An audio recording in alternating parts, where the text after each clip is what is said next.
farms.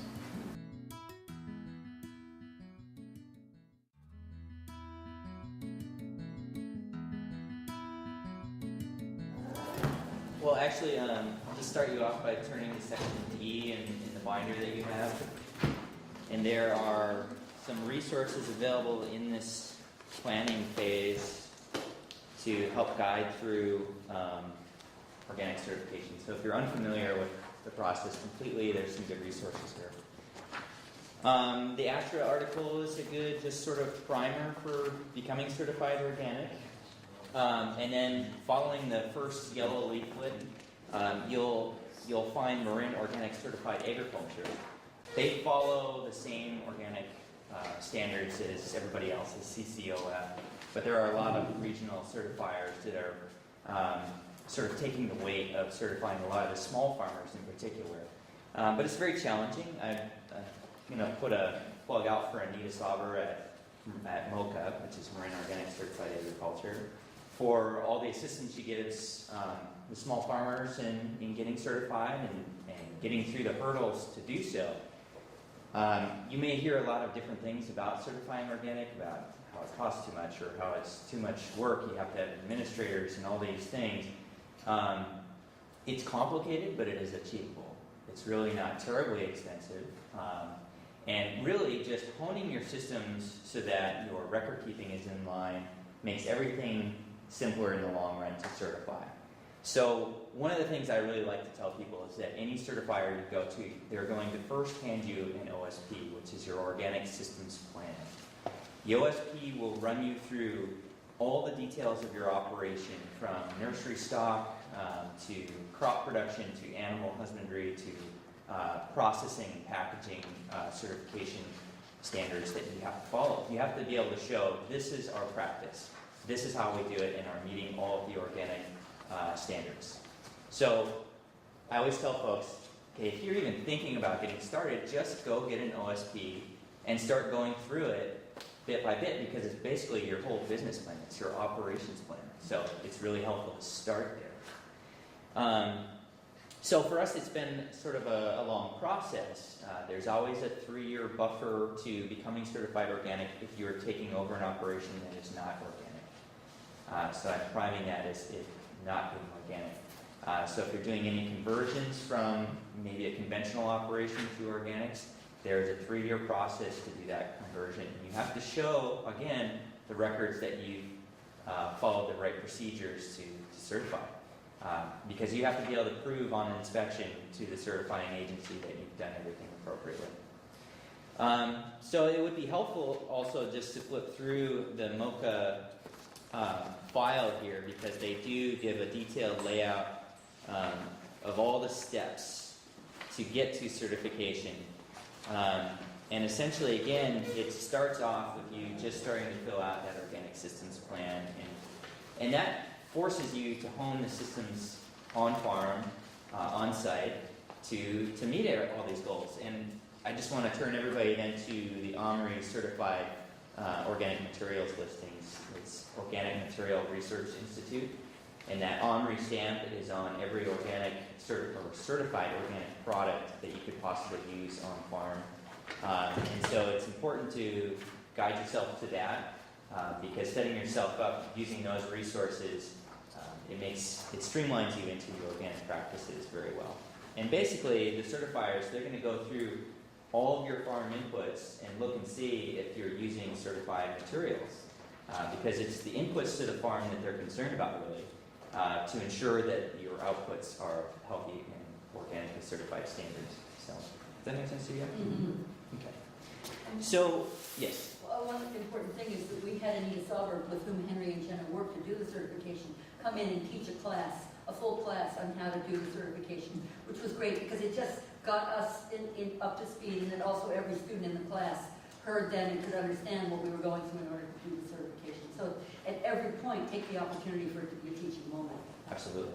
Anita's a great teacher, and and Stephen Swain is a good resource from UCCE as well, talking about integrated pest management. And so Anita is great, though, because she comes in and she can express all the material listings so that people get a good idea of what they can and can't do. A lot of people In fact, with the kids, when they come to the farm, I say, what does organic mean to you? And they say, no pesticides, no herbicides, no artificial fertilizers. And I go, yes, mostly in general. Good for you. But in organic practices, there are options available, and the certifiers are going to be the ones who really know what is available. But that being said, I do also want to prime for Anita's sake, is that certifiers really struggle, I think, a lot. And I think that for a lot of farmers and what they're communicating as well, is that it's a lot of work to figure out what you can and can't do, and to track everything you're doing. And the certifiers don't think it's their job to have to tell you what you can and can't do. So that's an important keystone to being certified organic and to getting along with your certifier, which is important because you want them to certify you. But you have to know the standards yourself, and you have to do the research, and you have to be educated as well. So I think one of the things I prime for today too is that yes, we are educating young upcoming farmers, but also in being certified in anything. If you're a plumber or an electrician, you have to continue your education in order to improve your own practices. So that's also a part of what we're all doing, is we're helping people keep up with the standards and certification. I've had a lot of conversations recently, from soil mixing to nursery propagation to farming, where people are just struggling to really hone out the details of staying certified because it's becoming more and more complicated. So I actually want to back up just a second, because one of the first steps to getting certified is that you have to be registered with the state, if you're a public institution or a private operation, through the Department of Agriculture. And you have to have a crop certification certificate. And that as well is getting more and more complicated. You have to have precise acreage and crop varieties that you're growing. So again, for producers who are doing really diversified, very healthy production practices, it becomes more and more complicated to track every detail that you're doing.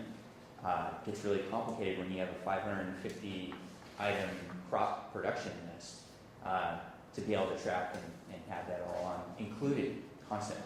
Because it's a big fine if you go to a market and you're selling something that's not on your certification form. To be in any farmer's market, that CPC is essential. It's hanging right behind you, and it says, we produce this.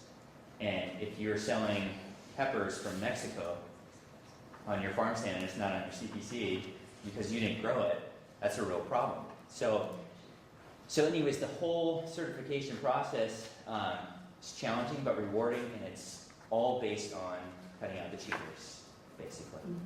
All right, and so setting a good example is what we're all here to do. And so certifying, although it may pose some challenges to what you're doing, it's setting that example to others that you can do it, and it's showing that you're holding yourself up to a standard and that other people can do that as well and have best practices. That's what we're all about. So we certified in November 2011. We're very proud to be 100% organic. It allows us to do a lot of different things. And we do have over 150 crop varieties that we're producing, and we have a nursery that you all get to see. The nursery certification there's also a separate bit on that, on nursery propagation and certification of organic plants. So there's several phases to it. Again, I just want to emphasize that when doing or considering certification is to seek consultation from your regional certifier or a CCOF representative, and start on that organic systems plans early on so that you're well prepared for the certification process. While we're together in the room, it would be great to talk about a little bit about how the farm got started, and also just the link that you just made so explicit, which is to always, by recording and keeping careful notation of what happens, that is an opportunity to teach and to learn and to study and to go back, and also to train people in doing the procedures. So could you just start? It was February or January of 2008 when we started to work. And just a little bit, we've seen some of the pictures, but I guess essentially have a better sense of what's happened when you December 2000. it was December 2008. Yeah. Okay. Right. Actually, Well, I was. It was December in 2000. Don't you feel like you're at an old family Yeah. reunion where old people are trying to figure out what the date was? Well, Mason was 6. it was in December that we launched it, and that was when Ellie Real Community Extension said, well, don't you need a class for this? So it was like, the curriculum committee's getting a little tired of me, but I got the class through in a month. And we actually launched the class in March, and it was full. But before that, Henry was our AmeriCorps member who was placed at the farm. And between Henry and Steve Court, they did all the grading to get the land prepared for the class to start. Yeah. So I'll jump in here. I don't think we've done a full timeline. And it's also important to acknowledge the University of California Cooperative Extension established an agricultural summit in 1997 where they had a detailed conversation about marine agriculture, what were some of the upcoming issues, problems, goals, what have you. So several ideas came out of that summit, including an educational facility for organic food production on the 101 corridor, which is accessible both to urban and and rural communities to train new farmers, to increase diversification of agriculture in Marin County. Marin Organic was also an entity that sort of arose out of that summit and meeting a lot of different needs, and that's a unique program as well. They do a lot of good, and they also come and glean off of our farm and other organic farms to get food into the local school system, which is really amazing.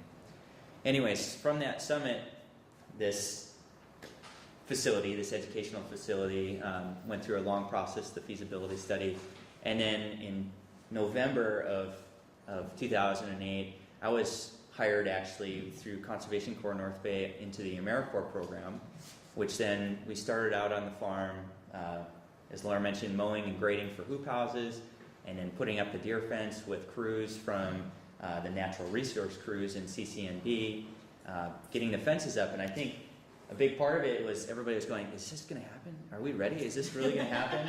And so then once the deer fence went up, Ellie says, we need a class, and then we went out and stood in the field, Steve Quirk, myself, and actually a local farmer, David Retzky, and said, how are we going to get this started?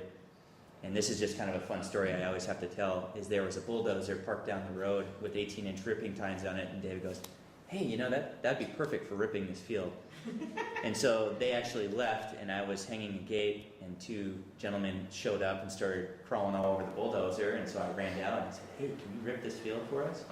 And they said, yeah, no problem. Any utilities? And I said, no utilities, we're ready to go. And before we know it, the whole field was ripped. Wendy and Steve came out, and in about 15 minutes, they both sprinted to the farm, and we had an open ground and ready to start. So we cover cropped.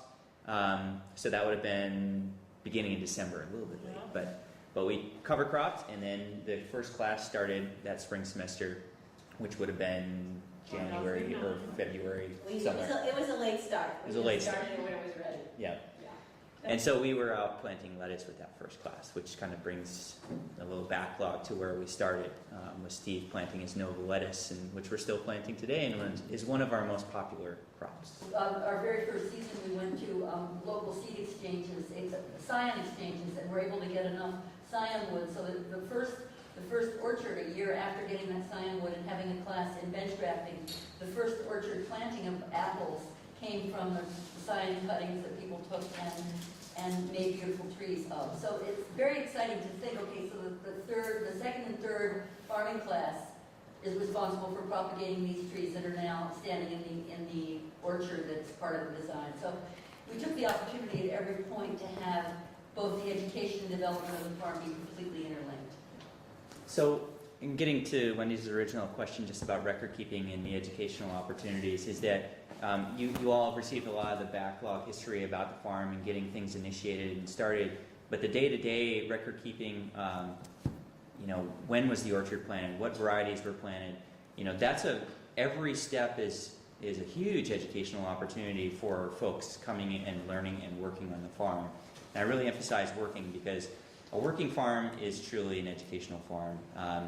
When things are just conceptual, we all know that doesn't quite sink in.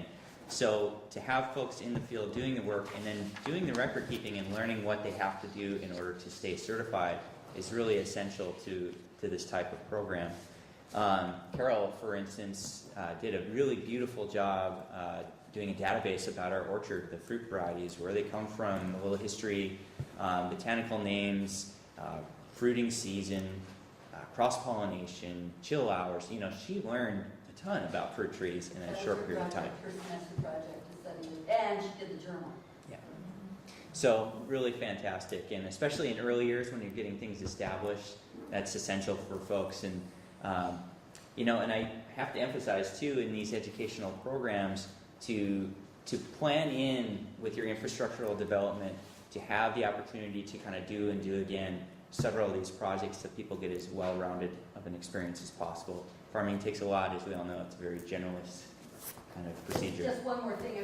I think what's been very key for what we've done has been the propagation, and that happened from the combination of non-vendor partners really working hard to get an extraordinary greenhouse. So just, you'll see when you go out there. That's been really important. Thank you, Henry. Thank you very much for all the energy, all your commitment, and everything you brought today.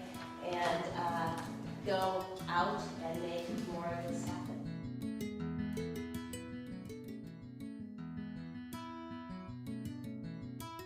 The great thing for farmers about this program is that, first of all, we're teaching people about sustainable food systems and about growing food locally and purchasing food locally. Also, we're preparing students at the college level to go into farming. Sure, my name is Charlie Monahan, and I'm the coordinator of the Business and Entrepreneurship Center that's hosted by Napa Valley College.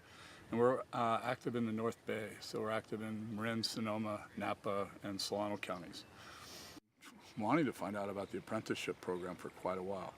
So this was a wonderful opportunity to come over, and they were very generously provided all that source material, which was fabulous. What did you take away most from this? What did you...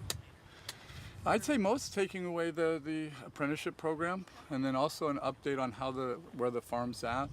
Really getting a vibrant view at that rich collaboration, you know, between Conservation Corps, you know, the UC Extension and the college, to see some really great things happening, because this is at least the first program I knew of its kind, and I think it's a wonderful program.